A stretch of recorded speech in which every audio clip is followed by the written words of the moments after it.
what I found as I was trying to, grapple with Foucault and say, well, what on earth would the Bible say to this?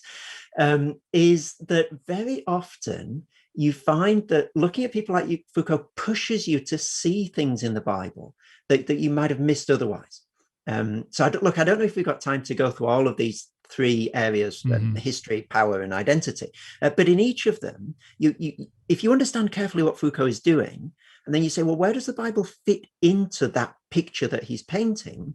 What you find is that the Bible rearranges his fundamental categories. So often Foucault and other thinkers like him will give you two options. Let's take history for an example. So Foucault's got this idea of smooth, continuous history that he sees in Marx and in Hegel, that history is building towards a great crescendo and it's all one big story. And he's got this other option, which is history as rupture, that he gets from Nietzsche and Bachelard, and that's his own understanding of history. And you say, okay, well, look, where does the Bible fit in relation to those? And what became apparent was that it's reduces to neither. Biblical view of history reduces to neither of those options, really, but it takes elements of each of them and rearranges them into a more complex whole than either of Foucault's two options. And this is a move that I call diagonalization. All I mean by that is that it cuts across the dichotomous options that are offered and actually shows you a more complex truth that rearranges these options and shows you how both of Foucault's options are actually, in a sense, biblical heresies, in that they take part of a biblical truth and they cut it off from the rest and present it as the whole truth, which is sort of your classic heresy, isn't it? That's what heresies do. And so what I think the Bible does with history that's really exciting and really subversive to a Foucauldian view of it's either continuous or it's a rupture, is this idea that theologians call the great reversal. So it's the idea that God upends the linear or natural progress of things at key moments in history.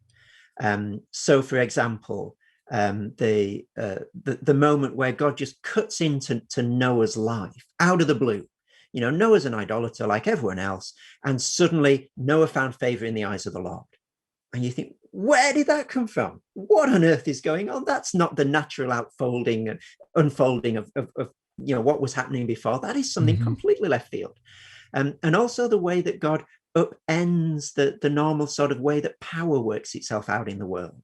He systematically chooses the little weak one over, the firstborn, or he chooses David to be the man after his own heart, and Saul, the big, strapping, muscular hulk of a king, shows himself to be not the sort of king that God wants. And of course, ultimately, God saves the world not through some dramatic military conquest, as we would expect. That is the way that you gain power, but through the weakness and in 1 Corinthians 1 terms, foolishness of someone dying on a cross. Yes. And so you've got these ruptures of a nice, smooth, linear progression. But in the Bible, you've also got a sense of an unfolding story. It's not just a series of ruptures with unconnected little snapshots of history in between them, that there is still this narrative of creation, fall, redemption, and consummation.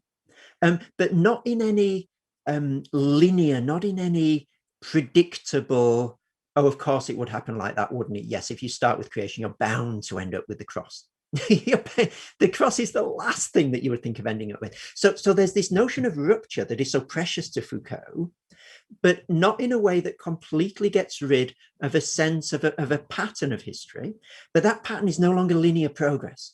Eschatology, to get geeky for a moment, is not teleology. It's not just that things get better and better and better and better until they get perfect at the end. And so that the Bible's complex view of history marries elements of both the history of linear progression and the history of rupture in a way that shows both of those, both the position that Foucault takes and the one that he rejects, to be reductive in relation to a much more full-orbed, complex biblical view of history.